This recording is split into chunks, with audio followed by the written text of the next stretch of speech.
Bismillahirrahmanirrahim. Alhamdulillah rabbil alamin. Wassalatu wassalamu ala asyrafil anbiya'i wal mursalin. Sayyidina wa maulana wa habibi ilahil alamin. Alladhi sumiya fis sama'i bi Ahmad wa fil ardi bi Abil Qasimil Mustafa Muhammad.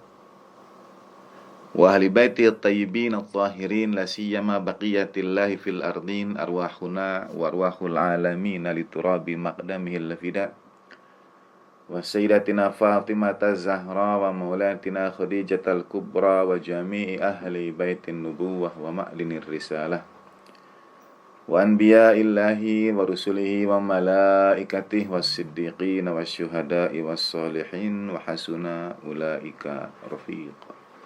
Assalamualaikum ayuhan nabiyyu wa rahmatullahi wa barakatuh. Assalamu alayna wa ala ibadillahi salihin. Assalamualaikum jami'an wa rahmatullahi wa barakatuh.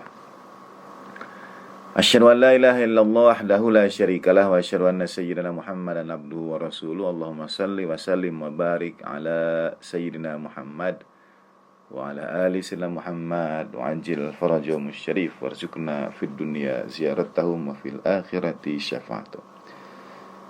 Alhamdulillah rabbil alamin. Puji syukur kehadirat Allah subhanahu wa ta'ala. Teriring salam salawat pada baginda Nabi besar Rasulullah Muhammad sallallahu alaihi wa alihi wasallam. Kajian doa iftitah, doa yang dibaca pada hari dan malam bulan suci Ramadan. Doa yang diajarkan, yang sanadnya sampai pada Imam Zaman Najallahu Ta'ala Farajahu Syarif melalui naib kedua beliau. Doa yang dikhususkan pada masa kegaiban Imam Zaman Najallahu Ta'ala Farajahu Syarif. Doa yang mengajarkan kepada kita untuk memohon kehadirat Allah Subhanahu wa taala akan sesuatu yang paling kita butuhkan, yaitu hadirnya wali nikmat kita, hadirnya keadilan, hadirnya kebenaran dan ketiadaan segala bentuk kesewenang-wenangan, hadirnya kerajaan Tuhan di muka bumi, hadirnya daulatin karimah. Kita kembali bacakan salam salawat kepada baginda Nabi sallallahu alaihi wasallam, Sayyidatina Fatimah sallallahu alaiha, Amirul Mukminin Sayyidina Ali ibn Abi Thalib alaihi afdhalut tahiyyat wat taslim, dan a'immal ma'sumin alaihi wassalatu wassalam, khususon pada Imam Zaman Najallahu Ta'ala Farajahu Syarif. Bismillahirrahmanirrahim. Allahumma salli ala sayyidina Muhammad wa ali sayyidina Muhammad. Alhamdulillahilladzi hadana lihadza wa ma kunna linahtadiya laula an hadana Allah.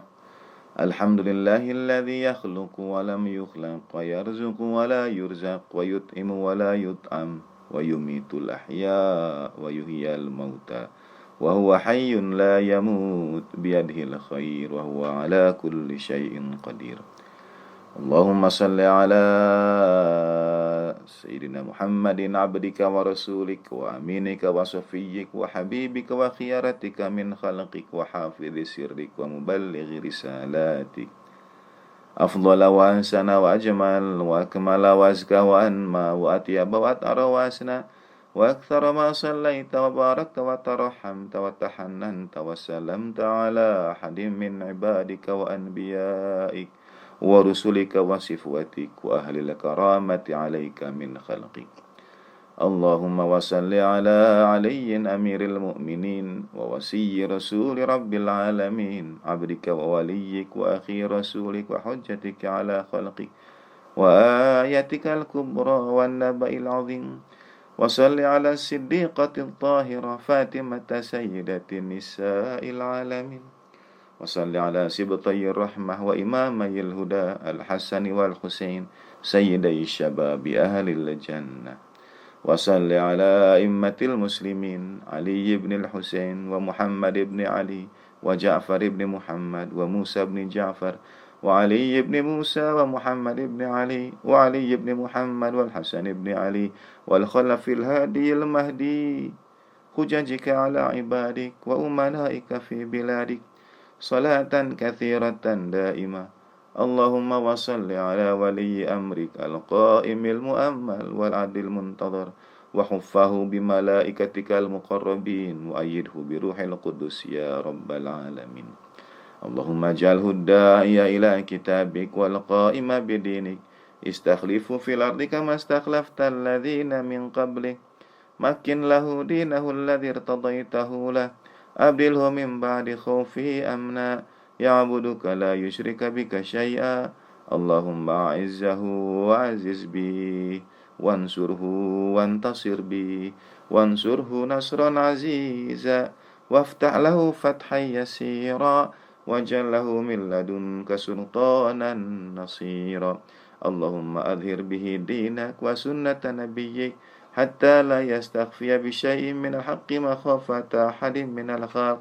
اللهم إنا نرغب إليك في دولة كريمة تعز بها الإسلام وأهله وتذل بها النفاق وأهله وتجعلنا فيها من الدعاة إلى طاعتك والقادة إلى سبيلك وترزقنا بها كرمة الدنيا والآخرة برحمتك يا أرحم الراحمين.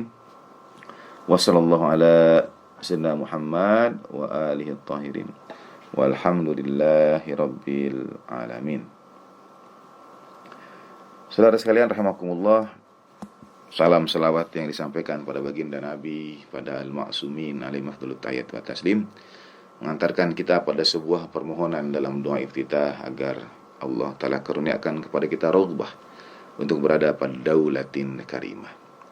Ada pembahasan tentang bagaimana bentuk daulatin karimah itu, pemerintahan imam zaman ajalallahu ta'ala farajuh syarif, kerajaan Tuhan di muka bumi ini, yang keyakinan akan kehadiran sosok yang akan menegakkan keadilan dan kebenaran di muka bumi itu hampir dibagi rata di antara setiap agama dan keyakinan. Agama Islam meyakini kehadiran Imam Mahdi dan Nabi Isa dalam literatur hadis. Kemudian Kristiani, saudara-saudara Kristiani juga meyakini kelak akan kehadiran kerajaan Tuhan di muka bumi. Lalu ada konsep avatar atau awatara, ada konsep Ratu Adil yang disebut dengan konsep-konsep juru selamat akhir zaman, konsep-konsep mesianisme atau disebut juga konsep Mahdawiyah. Sesungguhnya yang bagaimana? Apakah ia akan mengambil satu di antara bentuk yang pernah ada? Jawabannya tidak. Jawabannya adalah sebuah pemerintahan ketika nilai-nilai Islam itu ditegakkan dan pemerintahannya meliputi dunia seluruhnya, meliputi umat manusia seluruhnya. Liyudhhirahu 'ala dini kullih. Kita sudah bincangkan makna liyudhhirahu 'ala dini kullih ketika Imam Zaman ajalallahu ta'ala farajuh syarif mengembalikan kesejatian masing-masing agama, masing-masing keyakinan, termasuk kesejatian agama Islam pada Islam yang Muhammadi, Islamnya baginda Nabi sallallahu alaihi wasallam.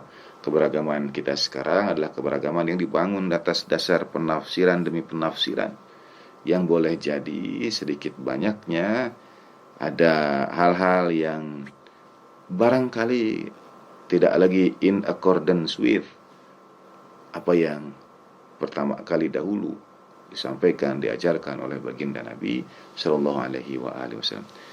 Dan konon dalam penyampaian mengembalikan agama pada kesejatiannya pun, imam akan memperoleh tantangan, akan memperoleh penolakan, termasuk dari umatnya. Nah, daulatin karimah, pemerintahan yang mulia, yang nilai-nilai keutamaan, kemuliaan agama, kemuliaan ilahiyah ditampakkan, itu punya beberapa kriteria. Pertama, tu'izzu bihal Islam wa ahlah, memuliakan Islam, memuliakan baik dalam pengertian agama maupun dalam pengertian kepasrahan kepada Allah Subhanahu wa taala. Jadi keberserah dirian kepada Tuhan, ketika kehidupan dipandu dengan keberserah dirian kepada Tuhan. Pertimbangan dan keyakinan tumaninah yang pernah kita bincangkan, itu tu'izu bihal islama wa ahlah. Bagian yang kedua adalah tudhillu bihan nifaqa wa ahlah. Daulatin karimah itu karena bentuknya muannas, tu'izu itu muannas, dia kembali kepada daulah.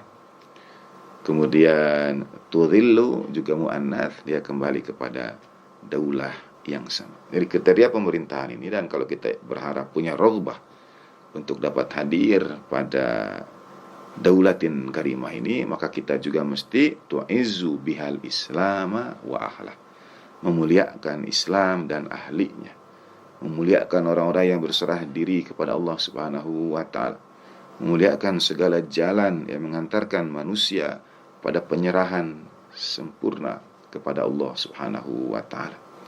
Dalam bahasa Allah yarham, ayah anda tercinta, beliau sampaikan, saya ini tidak terlalu ambil pusing, tidak peduli, tidak terlalu memedulikan apakah orang mau ikut mazhab saya atau tidak, asal mereka berbuat baik dan tidak menghalangi orang lain berbuat baik.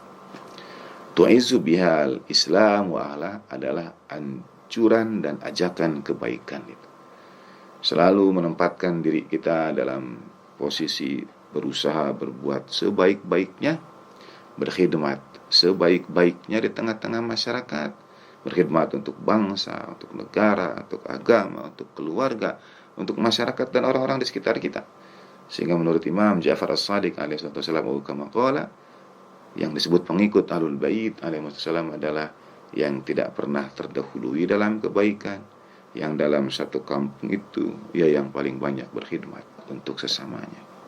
Itulah tu'izu bihal Islam wa ahlah. Dan tidak menghalangi tentu orang lain untuk berbuat baik. Tidak menghalangi orang lain kalau beribadah adalah kebaikan dengan keyakinan dan agama masing-masing, dan itu kebaikan, maka kita tidak menghalangi orang lain untuk berbuat baik pula. Nah, yang kedua, kriteria yang kedua adalah tudhillu bihan nifaqa wa ahlah. Ini akan kita bincangkan kali ini pada kajian sekarang ini. Tudhillu, merendahkan, menghinakan, dzalil, dzillah, lawan dari izzah.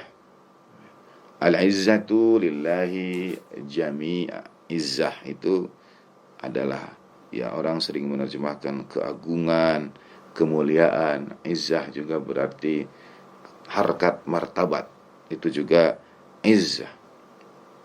Nah, dalam Al-Quran, a'udzubillahi minasyaitonirrajim, bismillahirrahmanirrahim, misalnya dalam kalimat-kalimat penutup doa kita, subhana rabbika rabbil izzati amma yasifun. Dalam kalimat Allah yarham pada Mars, organisasi yang beliau dirikan, Mars Ijabi, Ikatan Jam Ahlul Bait Indonesia, ada kalimat bi'izzah Allah.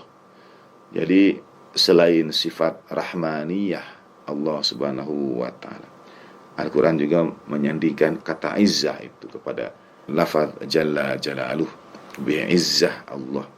Dan dalam Mars itu bi'izzah Allah, nubuwah Ahmad, wilayah Ali, majulah Ijabi. Nah, dalam surah Yunus, surah ke-10 ayat 65, a'udzubillahi minasyaitonir rajim, wala yahzunka qawluhum, jangan membuat sedih apa yang mereka bicarakan, ucapan mereka itu, ya Rasulullah sallallahu alaihi wasallam. Innal izzata lillahi jami'a, sesungguhnya izzah itu milik Allah seluruhnya. Huwas samiul alim, dialah yang maha mendengar dan maha mengetahui. Nah, itu tu'izu bihal Islam wa ahlah. Dan lawan dari itu adalah tudhillu, dhillah. Sayyidina Husain ibn Ali bin Abi Talib alaihi afdhalut tahiyat wa taslim, dalam peristiwa mega tragedi mahadahsyat Karbala, ada seruan beliau yang kemudian menjadi semangat, inspirasi, dan kalimat bagi para pecinta keluarga Nabi alaihi wasallam, yaitu hayhat minna dhillah, jauh-jauh dan jauhlah dari kami itu kehinaan. Jadi menolak kehinaan, menolak kerendahan. Karena untuk mendekatkan diri kepada Allah Ta'ala yang harus kita raih adalah al-izzah, kemuliaan. Dan kita harus menjauhkan diri kita dari sifat-sifat kerendahan, kehinaan. Adzillah, hayhat minna dzillah, jauhlah dan jauhlah dari kami itu adzillah. Jadi ini betul-betul sifat yang paling rendah, paling hina, paling tercela. Karena ia dilawankan dengan izzah Allah subhanahu wa ta'ala. Nah, apa itu sifat yang paling rendah, paling hina, paling tercela? Sifat buruk, dosa teramat berat yang dilawankan dengan kemuliaan Islam. Yang kalau melakukannya kita merendahkan, menghinakan, dan menjauhkan diri kita dari kemuliaan Islam. Jadi ini dilawan-lawankan antara tu'izzu bihal Islam wa ahla dan tudhillu biha, yang kemudian merendahkan, menghinakan daulatin karimah ini, akan menghilangkan, akan merendahkan dosa yang paling buruk, paling hina, paling tercela, zillah yang paling dzalil. Apa itu? An-nifaq, kemunafikan. Tudhillu bihan nifaqa wa ahlah, akan merendahkan, menghinakan kemunafikan dan orang-orangnya, akan merendahkan segala bentuk kemunafikan, setiap laku, ucap kemunafikan, setiap bentuk sistem kemunafikan, itu akan dihilangkan pada daulatin karimah ini. Yang bagaimana kita bisa bincangkan lebih jauh tentang makna, khusus kajian kali ini tentang makna kemunafikan. Mungkinkah ada sistem yang munafik? Mungkinkah ada adat istiadat yang munafik? Mungkinkah ada norma-norma masyarakat yang munafik? Sangat mungkin. Dan memang itulah yang sekarang ini terjadi.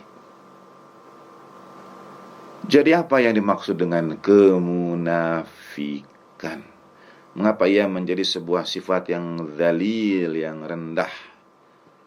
Itulah zillah, hayhat minna zillah, artinya jauhlah dari kami segala bentuk kemunafikan. Dan ia menjadi sifat buruk yang dilawankan dengan izzah Islam, dengan kemuliaan Islam.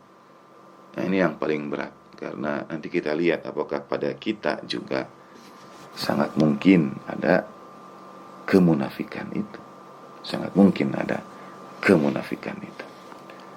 Saudara sekalian rahimakumullah,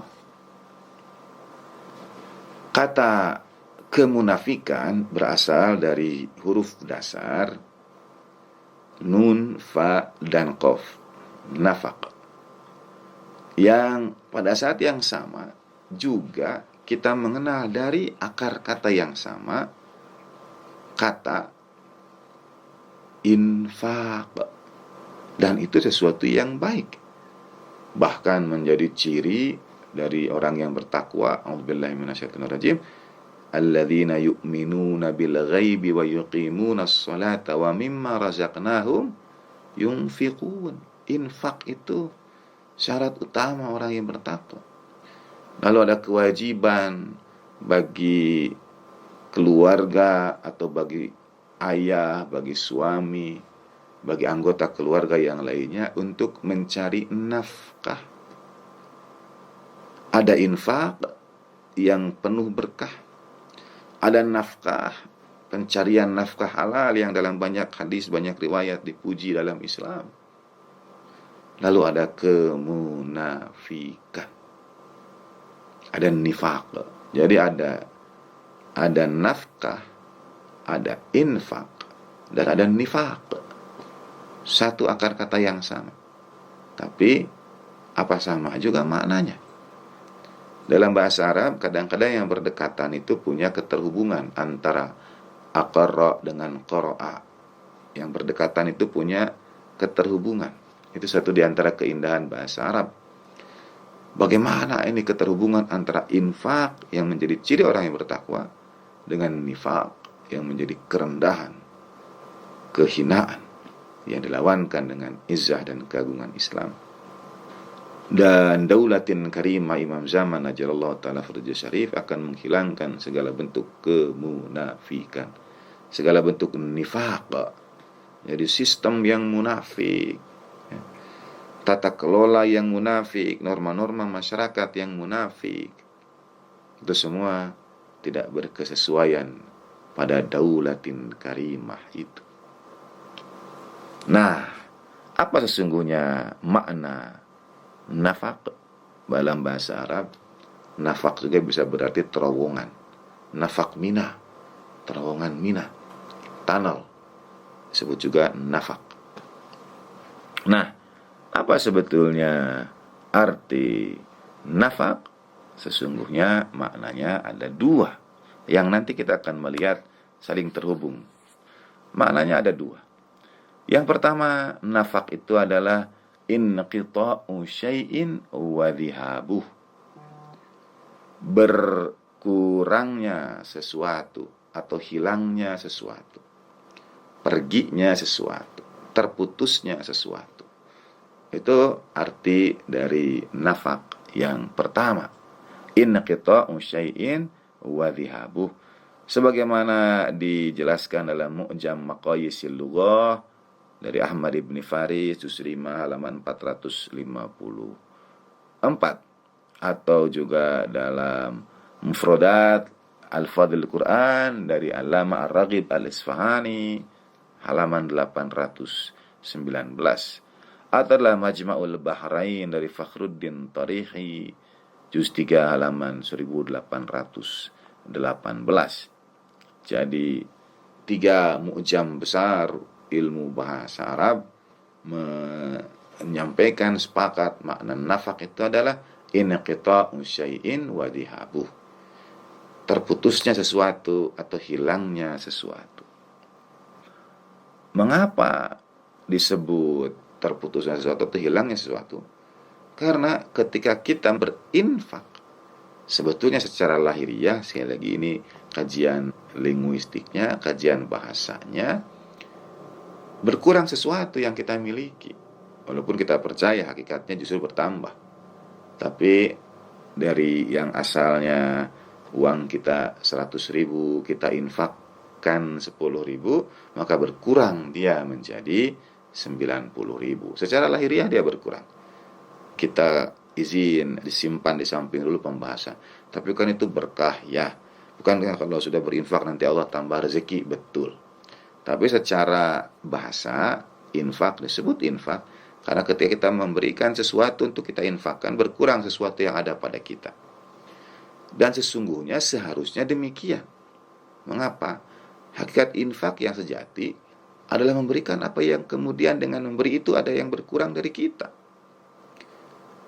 Bukan misalnya ya, dalam banyak kisah ada orang yang lalu menginfakkan setengah hartanya, menginfakkan sepertiga hartanya.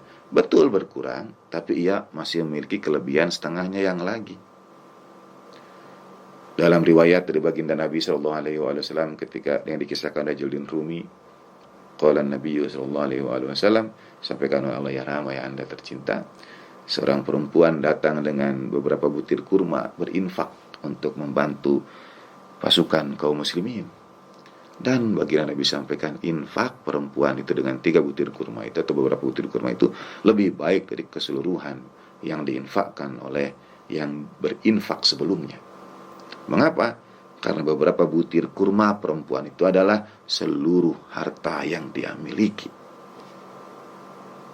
Ada yang memberikan setengah hartanya, jumlahnya bisa jadi banyak. Mungkin yang setengah ini jumlahnya 0,5 miliar misalnya, tapi dia masih memiliki 0,5 miliar berikutnya. Ibu yang berinfak dengan 3 butir kurma itu, dia menginfakkan seluruh hartanya 100%. Dan itu infak yang sesungguhnya, yang betul-betul berkurang apa yang ada pada diri kita. Boleh jadi kita butuh ini 3 butir kurma ini untuk makan kita, tapi untuk membantu kaum muslimin, yang 3 itu kita infakkan. Itu infak yang sesungguhnya. Berkurang apa yang ada pada kita. Inqita'u syai'in wa dhihabuh. Al-Quran dalam surah Al-Isra, surah 17 ayat 100. A'udzu billahi minasyaitonir rajim. Bismillahirrahmanirrahim. Qul law antum tamlikuna khazaina rahmati rabbi idzal la amsaktum khasyatal infaq wa kana al-insanu qatura. Katakan, ya Rasulullah sallallahu alaihi wasallam, katakan kepada umat manusia, kepada pemuka-pemuka di hadapanmu itu, lau antum tamlikuna, sekiranya kalian semua itu memiliki, tamlikuna, berkuasa atas, memiliki khazaina, khazanah, gudang-gudang, perbendaharaan. Kata khazain jamak dari khazinah. Satu itu khazinah, artinya perbendaharaan yang banyak. Ini sekarang khazain. Jadi perbendaharaan demi perbendaharaan, bentuk jamak, gudang-gudang. Perbendaharaannya pun apa? Gudang apa ini? Khazanah apa ini? Rahmati Rabbi. Khazanah rahmat Tuhan. Yang rahmat Tuhan itu wasi'at kulla syai' wa rahmati wasi'at kulla syai', yang meliputi segala sesuatu. Ini perbendaharaan rahmat Allah Ta'ala yang meliputi segala sesuatu. Bagian Nabi sampaikan, manusia itu, kita ini, kalian itu, kau itu, sabda baginda Nabi SAW, kalau kalian miliki, kalau berada dalam penguasaanmu itu, perbendaharaan rahmat Allah, bentuk jamak, perbendaharaan rahmat Allah Subhanahu Wa Ta'ala, idzan la amsaktum, kalian pasti akan menahannya. Imsak, la amsaktum. Jadi walaupun manusia itu punya perbendaharaan rahmat Allah Ta'ala yang luas, meliputi segala sesuatu, dikali lipat lagi karena bentuk jamak, perbendaharaan rahmat Allah Ta'ala, la amsaktum, manusia pasti akan menahannya. Khasyatal infaq, takut untuk berinfak. Di sini makna infak itu inqita'u syai'in wa dhihab. Jadi tetap takut akan berkurang. Hatta saudara punya 10M, 20M, diminta katakanlah 1 juta, 2 juta. Saudara punya ketakutan, nanti 10M, 20M saya berkurang dong. Bahkan kalau saudara punya seluruh perbendaharaan rahmat Tuhan yang maha luas itu, tetap takut untuk berinfak. Al-Quran. Wa kana al-insanu qatura, sesungguhnya manusia itu sangat teramat bakhil. Dan satu di antara ciri kemunafikan adalah kebakhilan. Nanti kita bincangkan. Jadi makna nafak yang pertama adalah inqita'u syai'in wa dhihabu, berkurangnya sesuatu atau hilangnya sesuatu. Nah, mungkin itu juga yang dimaksud dengan nafak, tunnel, terowongan. Karena biasanya yang dibangun itu, yang dibelah di tanah suci misalnya bukit-bukit, nafak Mina, bukit Mina. Jadi dari bukit itu ada diambil celah menjadi terowongan, bagian bukitnya ada yang berkurang. Tanah di bukit itu ada yang berkurang, maka mungkin karena itu kemudian ya disebut dengan nafak. Sesuatu yang berkurang. Nah, adapun yang kedua, makna dari nafak yang kedua itu adalah ikhfa'u syai'in, menyembunyikan sesuatu. Jadi nafak bisa berarti inqita'u syai'in wa dhihabu, terhentinya sesuatu dan hilangnya, perginya, berkurang sesuatu.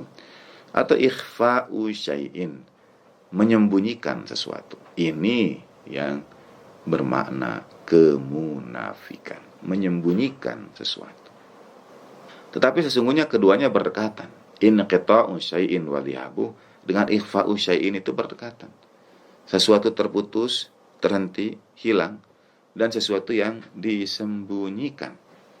Bedanya pada infak, keterhilangan sesuatu itu berdasarkan ajaran Allah Subhanahu wa taala. Jadi berkurangnya sesuatu dari kita ini memang sesuatu yang diharapkan Allah Subhanahu wa taala. Sedangkan ikhfa'u syai'in itu yang diharapkan manusia. Tersembunyi sesuatu atas harapan manusia. Apa itu? Keinginan, kepentingan, segala sesuatu yang manusia berharap, panjang angan-angannya, dengan menyembunyikan ini dia berharap sesuatu yang lainnya. Itulah mengapa keimanan dilawankan dengan kekufuran. Misalnya ketika Sayyidina Ali bin Abi Thalib karramallahu wajhah berhadapan dengan Amr bin Abil Wud pada perang Khandak yang bersejarah itu, yang sebagian Nabi sampaikan, karena ini parit yang digali oleh para sahabat, parit yang panjang, parit yang dalam, parit yang lebar. Karena kalau parit ini hanya beberapa meter saja, ya kuda tinggal memutar. Kalau parit ini dalamnya juga hanya seberapa, kuda bisa naik turun. Dan kalau parit ini juga tidak lebar, kuda bisa loncat. Maka saudara bayangkan pengorbanan para sahabat membangun parit yang lebar, dalam, dan panjang ini, sehingga menghalangi barisan pasukan Quraisy yang sudah membentuk koalisi. Ini bagian strategi baginda Nabi Sallallahu Alaihi Wasallam yang disampaikan oleh sahabat Salman Al-Farisi. Karena yang bagian Nabi hadapi itu adalah Al-Ahzab, koalisi. Pasukan musuh bersatu, ia menghubungi beberapa kabilah di berbagai titik, termasuk beberapa Bani Yahudi, dan bergabung menjadi kekuatan yang sangat besar. Islam mengajarkan bagaimana untuk membendung kekuatan yang besar ini. Berhadap-hadapannya jangan langsung, karena kekuatan yang kita miliki tidak sebanding. Lihat bagaimana baginda Nabi Shallallahu Alaihi Wasallam yang diperkuat dengan junudin lam tarawna, dengan bala tentara malaikat yang tidak kalian lihat, masih tetap membangun parit, masih tetap menjalankan ikhtiar manusiawi yang teramat sempurnanya. Kaum muslimin jumlahnya tidak banyak. Secara hitung-hitungan matematis, pasukan Al-Ahzab itu, koalisi pasukan orang-orang kafir itu, jumlahnya berkali-kali lipat. Kalau tanding sebanding itu secara jumlah sudah outnumbered, sudah kalah kaum muslimin itu. Dan lihat bagaimana Al-Quran mengisahkan, A'udzubillahi minasyaitonirrajim, dalam surah Al-Ahzab ayat 13, surah 33 ayat 13. Betapa pasukan kaum muslimin waktu itu gentar melihat banyaknya pasukan musuh. Gentar melihat banyaknya pasukan musuh. Dan untuk membendung ini, mereka dibuatlah parit itu, sehingga mereka harus memutar jauh sekali, membutuhkan perjalanan berhari-hari, dan tidak bisa mengerahkan pasukannya, terkendala oleh parit itu. Ini kemenangan pertama kaum muslimin, yaitu strategi. Dengan adanya parit, ada jarak, jumlah pasukan yang banyak itu sama sekali tidak bermanfaat. Mau 1.000, mau 2.000, misalnya kaum muslimin ratusan, mereka mau puluhan ribu juga, kalau tidak bisa nyebrang, tidak bisa berbuat apa-apa. Saya bayangkan juga paritnya itu akan sangat lebar, karena lembing tidak dapat dilemparkan. Bayangkan jauhnya. Anak panah juga tidak dapat dilayangkan. Ya, kaum muslimin berada di bagian yang lain, mau melemparkan anak panah juga kejauhan. Ini saudara bisa bayangkan the volume of the trench, volume parit itu. Dalam situasi seperti itu, datang seorang jagoan Quraisy bernama Amr bin Abil Wud. Dia memutar jalan ke belakang dan kemudian memacu kudanya dengan sangat kencang. Menurut sebagian, bersama Amr bin Abil Wud ada 2 orang lagi di kiri dan kanan. Mereka memacu kudanya dengan sangat kencang. Lalu pada titik tertentu mereka loncat dan terbang melewati parit itu. Konon 2 di antara mereka jatuh. Hanya Amr bin Abil Wud yang sampai pada tepian kaum muslimin. 1 orang. Dan ia tidak bisa kembali ke belakang. Karena untuk kembali ke belakang itu ia harus memutar, mengambil ancang-ancang kembali. Jadi dia betul-betul loncat seorang, dalam bahasa para pejuang kita, tandang ke gelanggang walau seorang. Nah itu Amr bin Abil Wud. Walaupun bukan pejuang kita, itu pejuangnya orang-orang Quraisy, tapi semangatnya, keberaniannya membuat gemetar pasukan kaum muslimin waktu itu. Seorang diri berhadapan dengan pasukan kaum muslimin, ia menyampaikan ajakan, tantangan, mubarazah, adu tanding, tantangan duel, seorang lawan seorang. Dan baginda Nabi SAW kemudian tanyakan kepada para sahabat, siapa di antara kalian yang akan menjawab tantangan Amr bin Abil Wud itu? Kama qala. Berulang-ulang Amr bin Abil Wud menyampaikan, bukankah kalau kalian mati, balasan kalian surga? Siapa di antara kalian yang ingin aku antarkan ke surga lebih dahulu? Baginda Nabi berharap di antara para sahabat kaum muslimin waktu itu ada yang menjawab tantangan, seruan Amr bin Abil Wud. Tidak seorang pun, kecuali Sayyidina Ali bin Abi Thalib karramallahu wajhah. Demikian sejarah kaum muslimin menyepakatinya. Al-Quran mengisahkan ini. Ketika baginda Nabi sampaikan SAW sampai 3 kali, kembali hanya Sayyidina Ali bin Abi Thalib yang menjawab pada panggilan baginda Nabi yang kedua. Hanya Sayyidina Ali bin Abi Thalib juga yang menjawab alaihissalam pada panggilan yang ketiga. Al-Quran mengisahkan surah Al-Ahzab surah 33 ayat 13. A'udzubillahi minasyaitonirrajim. Bismillahirrahmanirrahim. Wa idh qala ta'ifatun minhum ya ahla yathrib la muqama lakum farji'u wa yasta'dhinu fariqun minhumun nabiyya yaquluna inna buyutana awrah wa ma hiya bi'awrah yuriduna illa firara. Sadaqallahul maulana al-aliyyul azim wa sadaqa rasulun nabiyul karim wa nahnu ala dzalika minasyahidin wa syakirin alhamdulillah. Dan ingatlah wahai orang-orang Islam, wahai kaum muslim, ingatlah ketika Taifah, segolongan di antara mereka. Taifah ini kaum, bahkan Al-Quran memuji dalam sejarahnya, dalam ceritanya, dalam riwayatnya, yang sampai ke tepian itu hanya Amr bin Abil Wud, 1 orang. Tapi Al-Quran menyebutnya sebagai Taifah, karena 1 orang ini punya kekuatan 1 kaum. 1 orang ini bisa menggentarkan 1 kaum. Al-Quran memuji. Itulah mengapa kadang-kadang ada ayat menggunakan bentuk jamak, tapi ada maksud 1 orang. Nabi Ibrahim alaihissalam disebut sebagai umat, karena Nabi Ibrahim adalah 1 umat sendiri, tapi 1 umat. Kekuatan 1 umat, keperkasaan 1 umat. Nabiullah Ibrahim alaihissalam ibarat disebutkan dalam Al-Quran sebagai umat. Nah, demikian pula Amr bin Abil Wud, dia disebut dengan Taifah, sekelompok, segolongan. Jadi Al-Quran juga memberikan konteks bagaimana peristiwa ini, bagaimana sosok seorang Amr bin Abil Wud. Lalu ia berteriak, ya ahla Yathrib, hei penduduk Yathrib. Madinah waktu itu menjadi Madinah karena kehadiran baginda Nabi SAW. Nama panjang Madinah sesungguhnya adalah Madinatun Nabi, kota sang Nabi SAW.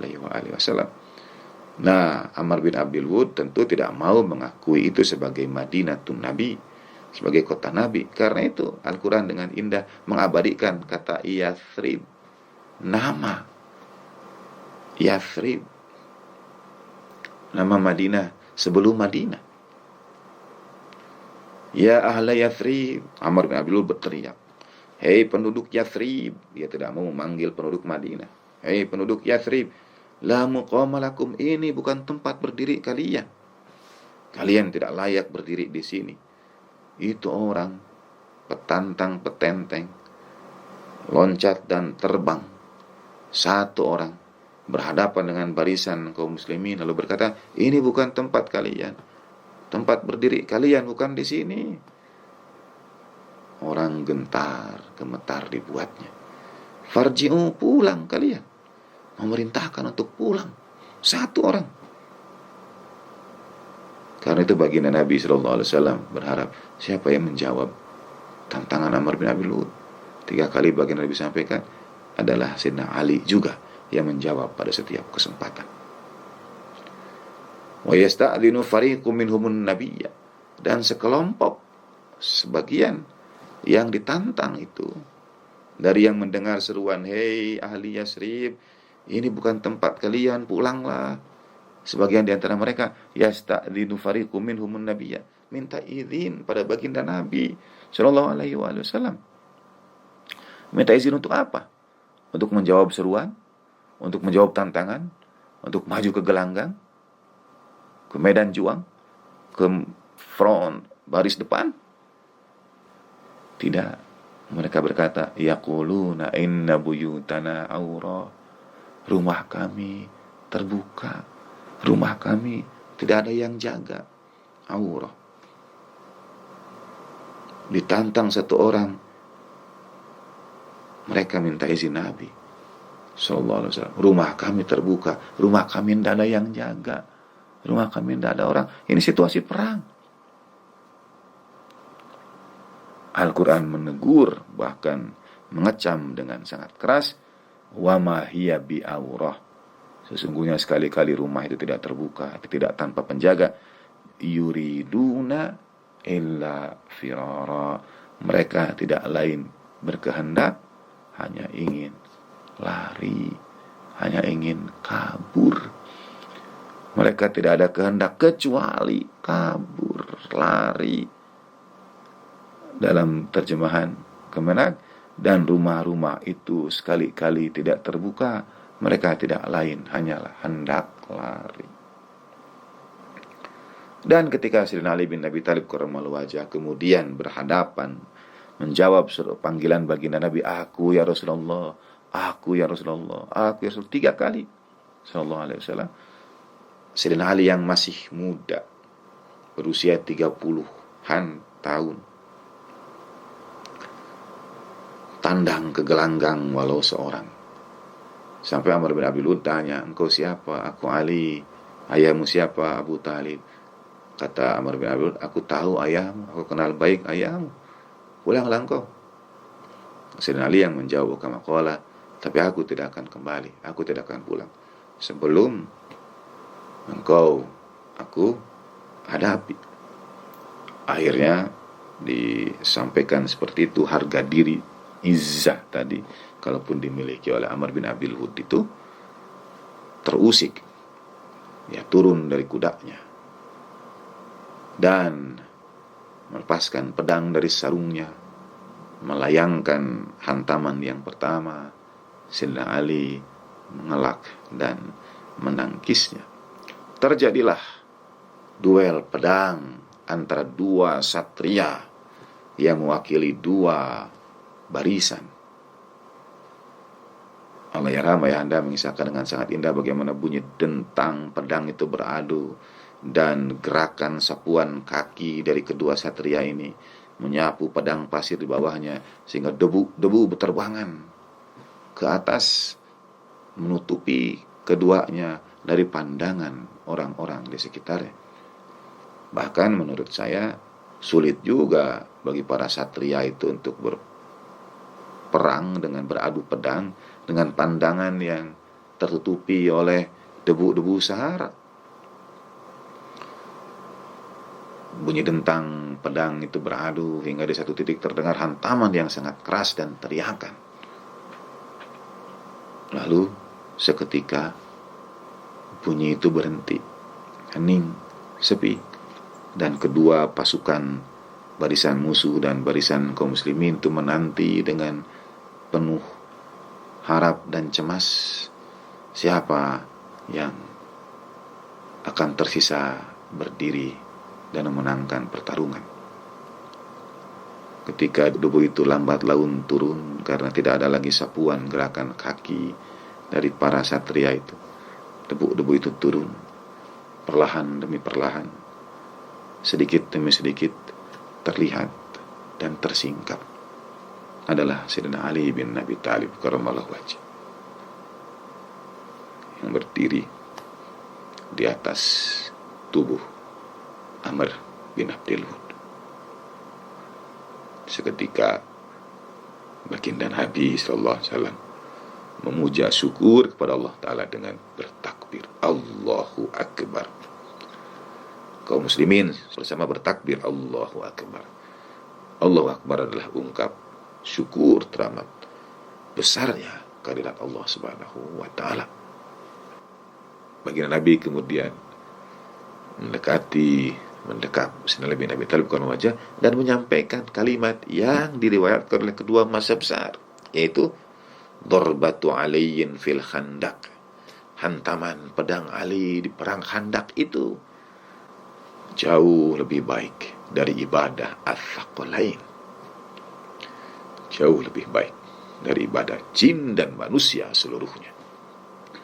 Nah, dari baginda Nabi sallallahu alaihi wasallam juga disampaikan riwayat pada peristiwa perang Khandaq itu, qad barazal imanu kulluh wal kufru kulluh. Telah berperang keimanan seluruhnya dengan kekafiran seluruhnya. Telah berperang perwujudan iman seluruhnya dengan perwujudan kufur seluruhnya. Telah berperang kesejatian keimanan, iman yang hakiki, iman yang sesungguhnya dengan kafir yang sesungguhnya. Baginda Nabi menyampaikan itu karena itu keimanan yang sesungguhnya. Sam'an wa ta'atan pada baginda Nabi sallallahu alaihi wasallam tanpa syarat, mengorbankan segala yang dimiliki, terutama jiwa. Itu infak. Dan itulah perwujudan iman sesungguhnya, sejatinya. Karena itu iman dilawankan dengan kufur, keimanan dengan kekufuran. Lawan dari iman, kekafiran. Tapi apa lawan dari Islam? Lawan dari Islam adalah kemunafikan. Kalau lawan dari iman adalah kekufuran, maka lawan dari Islam adalah kemunafikan.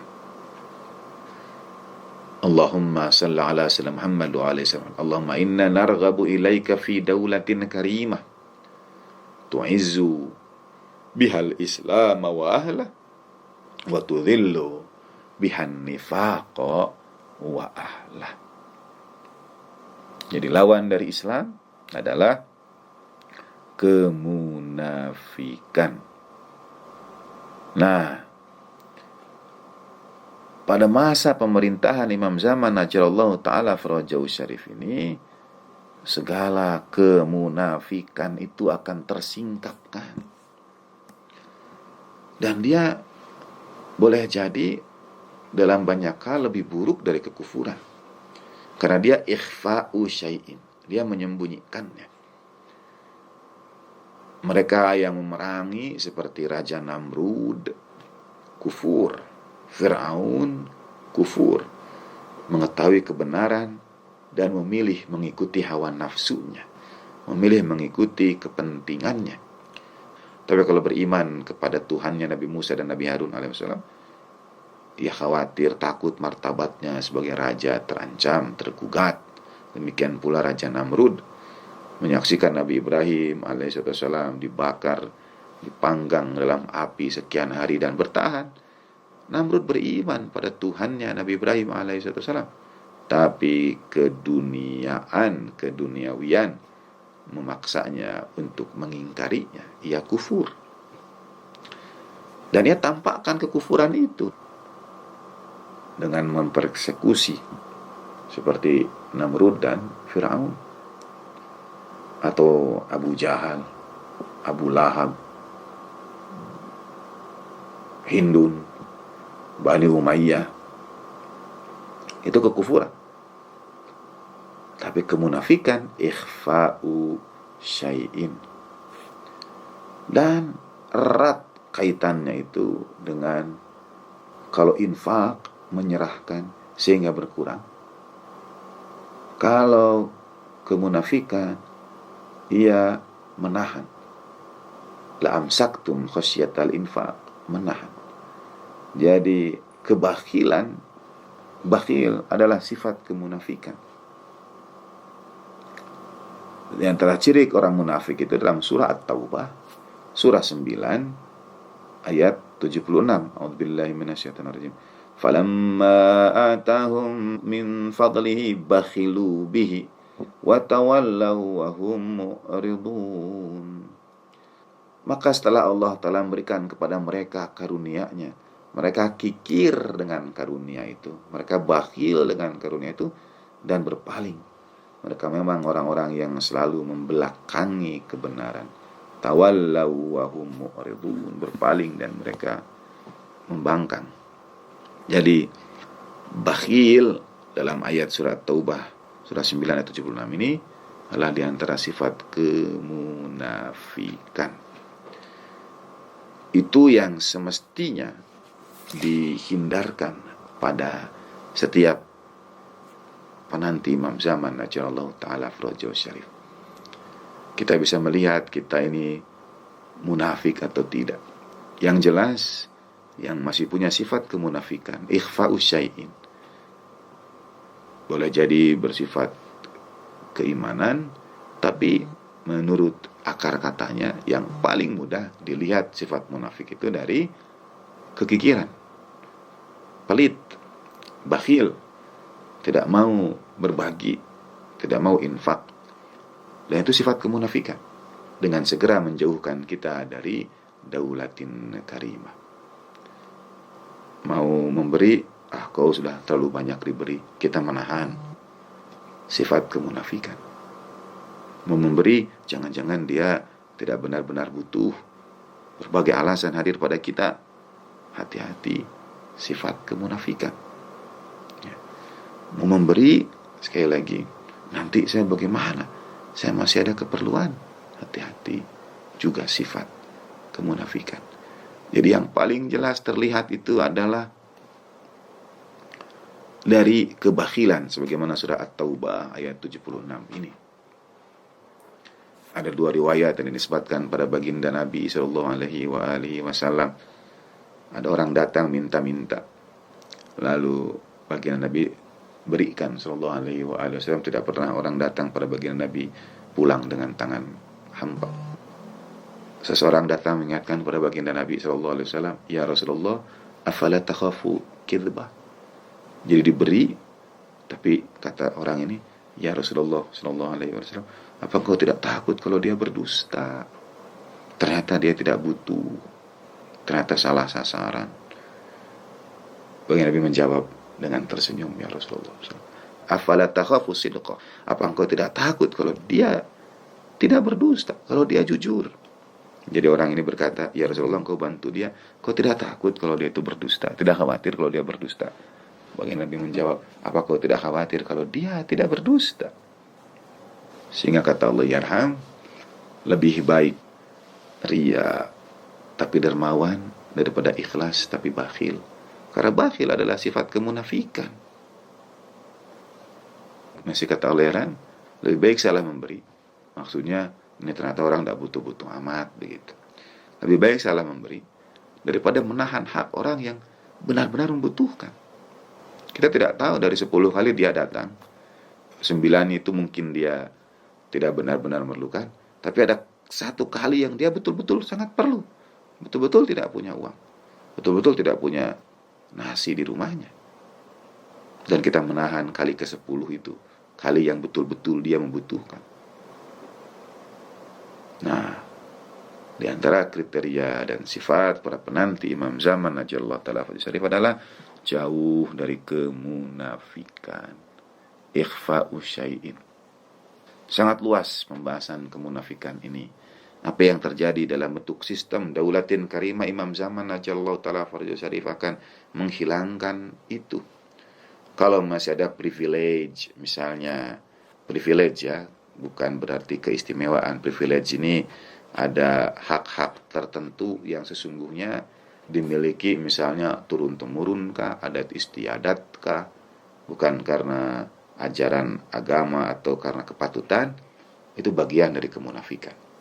Misalnya, kalau privilege anak laki-laki dibandingkan anak perempuan, itu masih kemunafikan. Kalau anak laki-laki diistimewakan dan dilebihkan perlakuan dibanding pada anak perempuan, itu kemunafikan. Kalau kulit putih diperlakukan berbeda dibanding kulit hitam, itu kemunafikan. Kalau orang memandang orang lain berbeda karena pangkat, jabatan, harta, kedudukan, itu kemunafikan. Termasuk juga kalau orang lain memandang berbeda karena status sosial, apa saja, karena kendaraannya kah. Sekarang sedang ramai dengan anak muda tentang flexing ya, pamer kekayaan. Itu semua kemunafikan. Itu semua yang akan ditiadakan atau hilang dan dilawan, dihilangkan ya pada zaman daulatin karimah itu. Pada zaman pemerintahan imam zaman ajallahu ta'ala farajahu syarif itu. Kalau seseorang masih dapat dihukum sekarang ini karena perbuatan yang tidak dia lakukan, di framing, direkayasa, kasus dan sebagainya, bukti dan seterusnya, pengadilan dan semisalnya, orang tidak dapat memperoleh haknya, itu semua kemunafikan. Itu semua bertentangan dengan kemuliaan Islam, bertentangan dengan izzah Islam. Dan sebagai yang punya rogbah, narghabu ilaika fi daulatin karimah, maka kita mesti berjuang untuk memuliakan Islam dengan mengikis habis segala bentuk kemunafikan itu. Saudara, semoga Allah Ta'ala karuniakan kepada kita kemampuan tetap memelihara rogbah itu dan berkhidmat sebaik-baiknya untuk menjaga, mengagungkan kemuliaan Islam, izzah Islam, dan mengikis habis segala bentuk kemunafikan. Ini kajian ke-14 di kanal kita ini, dan secara kalimat doa sebetulnya masih ada bagian dari doa-doa iftitah yang belum kita bincangkan.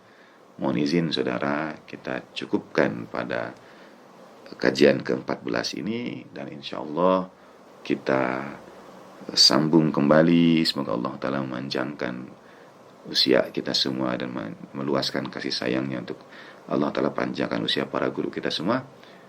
Insya Allah kita sambung kajian doa iftitah dan kajian amalan-amalan pada masa penantian, pada waktu yang akan datang setelah hari raya Lebaran.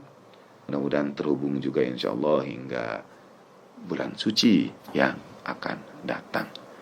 Terima kasih pada Miskat TV, pada all kru yang telah menghadirkan tayangan ini, menghimpunnya menjadi satu playlist kajian yang sangat baik.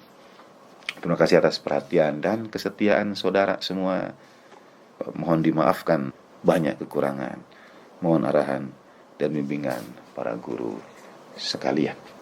Kita hantarkan sebaik doa bagi setiap orang yang punya hak atas diri kita, para guru kita, kedua orang tua kita. Allah yarham guru ayahanda tercinta, ibunda almarhumin kita semua kita sertakan dalam hati. Mereka yang mengantarkan nikmat Allah Ta'ala sampai pada kita, nikmat ilmu, nikmat cahaya, nikmat kerinduan. Bagi para guru kita dan guru mereka, bagi setiap orang yang punya hak atas diri kita dan atas mereka, bagi jami usulina wa usulihim wa furu'ina wa furu'ihim ziyadatan fi syarafin nabil mustafa rasulillah sallallahu alaihi wa alihi wasallam wa ahli baiti tayyibin at-tahirin wa anbiya'illahi wa rusuli wa malaikatil muqarrabin wa jami' ahli baitin nubuwah wa ma'dinir risalah wa siddiqin wa syuhada was salihin wa hasuna ulaika rafqa. Allahumma kun li waliyyika al-hujjat ibn al-Hasan salawatuka alaihi wa ala abai fi hadhihi as-sa'ah wa fi kulli sa'ah waliyan wa hafidha wa qa'idan wa nasira wa dalilan wa 'aina hatta tuskinahu ardaka taw'a wa tumatti'u fiha tawila birahmatika ya arhamar rahimin. Wa sallallahu ala sayyidina Muhammadin wa ali tahirin walhamdulillahi alamin. Al-Fatihatu ma'as salawat. Allahumma salli ala sayyidina Muhammad wa ali sayyidina Muhammad. Allahumma salli ala sayyidina Muhammad wa ali sayyidina Muhammad. Allahumma salli ala sayyidina Muhammad wa ali sayyidina Muhammad wa ajil farajahum syarif warzuqna fid dunya ziyaratahu wa fil akhirati syafa'atahu. A'udzu billahi samil alim minasyaitonir rajim. Bismillahirrahmanirrahim. Alhamdulillahirabbil alamin arrahmanir rahim maliki yaumiddin. Iyyaka na'budu wa iyyaka nasta'in ihdinas siratal mustaqim siratal ladzina an'amta 'alaihim ghairil maghdubi 'alaihim waladdallin. Allahumma ya Allah, Allahumma ij'alna, jadikanlah kami ya Allah, keluarga kami, kedua orang tua kami, anak-anak kami, karib kerabat kami, guru-guru kami, sahabat-sahabat kami, setiap orang yang punya hak atas diri kami, di antara para penanti terbaik Imam Zaman najallahu ta'ala farajahu syarif, di antara para perindu terbaik Imam Zaman najallahu ta'ala farajahu syarif, di antara para pengkhidmat terbaik Imam Zaman najallahu ta'ala farajahu syarif. Allahumma ja'alna wa iyyahu min junudi min khairi a'wani wa ansari wa atba'i wa syi'ati wa junudi maulana sahibil asri wal zaman warzuqna syahadata baina aidihim. Dan anugerahkanlah kepada kami ya Allah kesempatan untuk mengakhiri hidup kami dalam khidmat pada imam kami, pada baginda Nabi, pada agama kami. Birahmatika ya arhamar rahimin. Wa sallallahu ala sayyidina Muhammadin wa ala tahirin wa afu minkum. Mohon maaf dan batin.